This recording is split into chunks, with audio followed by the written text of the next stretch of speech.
सर्व आदरणीय गुरुजनांना माझा नमस्कार. आज आपण पाहूया विद्यार्थ्यांची दैनंदिन स्मार्ट उपस्थिती कशा पद्धतीने भरावयाची आहे.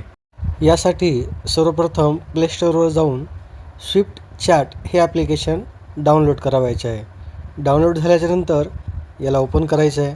ओपन केल्याच्यानंतर सर्वप्रथम तुमचं स्वागत होईल. स्वागत झाल्यानंतर तुम्हाला तुमची आवडीची भाषा निवडायची. इथं मी इंग्लिश ही भाषा निवडून कंटिन्यू करत आहे. यानंतर तुमचा मोबाईल नंबर इथे भरावयाचा आहे. मोबाईल नंबर तोच भरायचा आहे जो तुम्ही युडाईस प्लसला स्वतःची माहिती भरत असताना भरलेला आहे. यानंतर सेंड OTP यावर क्लिक केल्यानंतर जो तुम्हाला OTP आलेला आहे तो OTP येथे भरावयाचा आहे. OTP भरल्यानंतर हाय हॅलो करून तुमचं स्वागत होईल. यानंतर वर सर्च बटन जे दिलेलं आहे त्यामध्ये स्मार्ट उपस्थिती असं मराठीमध्ये टाईप करायचं आहे. टाईप केल्याच्यानंतर खाली एक टॅब येईल, त्यावरती क्लिक करायचं. यावरती क्लिक केल्याच्यानंतर असा काहीसा भाग तुमच्यासमोर येईल. ज्याप्रमाणे आपण व्हॉट्सअपवर एखाद्याशी चॅट करतो त्याप्रमाणे इथं सर्वप्रथम हाय टाईप करून चॅट करायचं आहे. हाय टाईप केल्याच्या नंतर लगेचच हॅलोचा रिप्लाय येईल. त्यानंतर असा एक मॅसेज येईल, मी स्विफ्टी आहे आणि मला तुमच्यासारख्या चांगल्या शिक्षकांना स्मार्ट उपस्थिती नोंदवण्यात मदत करण्यात आनंद होतो. आणि या चॅटमध्ये तुमचं स्वागत करून तुम्हाला असं विचारतात की पुढे चॅट चालू ठेवण्यासाठी कोणती भाषा निवडायची. मी इथं मराठी भाषा निवडलेली आहे. त्यानंतर असा मॅसेज येईल, मस्त मी तुमच्याशी मराठी भाषेमध्ये गप्पा मारणार आहे.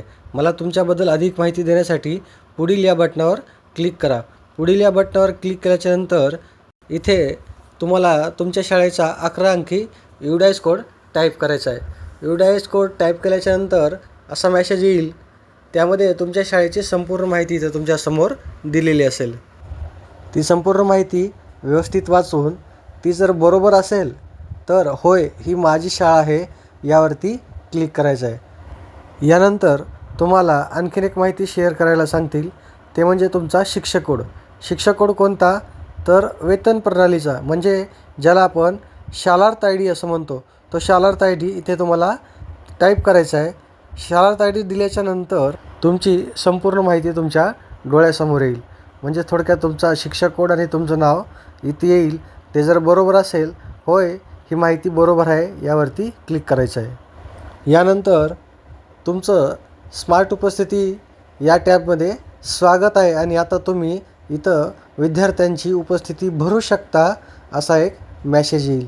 यामध्ये जेव्हा तुम्ही प्रत्यक्ष विद्यार्थ्यांची उपस्थिती नोंदवण्यास सुरुवात करता तेव्हा तुम्हाला असे 4 ऑप्शन दिलेले असतील, इयत्ता 1, इयत्ता 2, इयत्ता 3 आणि इयत्ता 4. आता आमच्याकडे इथं 4च वर्ग आहेत, त्यामुळं इथं 4च इयत्ता दाखवत आहेत. तुमच्याकडे यापेक्षाही जास्त वर्ग असू शकतात, तेव्हा तिथं त्यापेक्षाही जास्त टॅब येतील.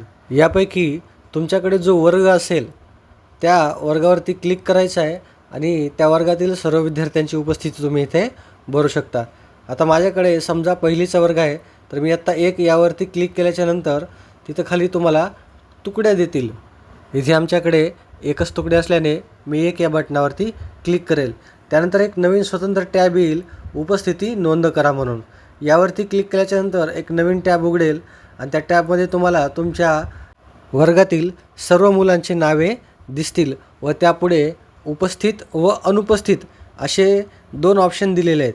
जर तो मुलगा त्या दिवशी उपस्थित असेल तर उपस्थित, अनुपस्थित असेल तर अनुपस्थित तुम्ही करू शकता. नंतर दाखल करा या बटनावरती क्लिक करून तुम्ही आजची उपस्थिती तुम्ही तिथं सबमिट करू शकता. यानंतर परत जर तुम्हाला दुसऱ्या कोणत्या वर्गाची उपस्थिती भरावायची असेल तर इयत्ता बदला यावरती क्लिक करायचं आहे आणि ज्या कोणत्या वर्गाची तुम्हाला उपस्थिती भरावायची आहे त्या वर्गावरती क्लिक करायचं आहे. परत तुम्हाला उपस्थितीची नोंद करा हा स्वतंत्र टॅब येईल आणि त्यामध्ये परत पुन्हा तुम्हाला त्या वर्गातील सर्व विद्यार्थ्यांची नावे दिसतील आणि त्यापुढे तुम्ही उपस्थित, अनुपस्थित असं करू शकता. अशा प्रकारे दैनंदिन विद्यार्थ्यांची स्मार्ट उपस्थिती तुम्ही भरू शकता. माहिती आवडली असेल तर आम्हाला नक्की फॉलो करा. थँक्यू.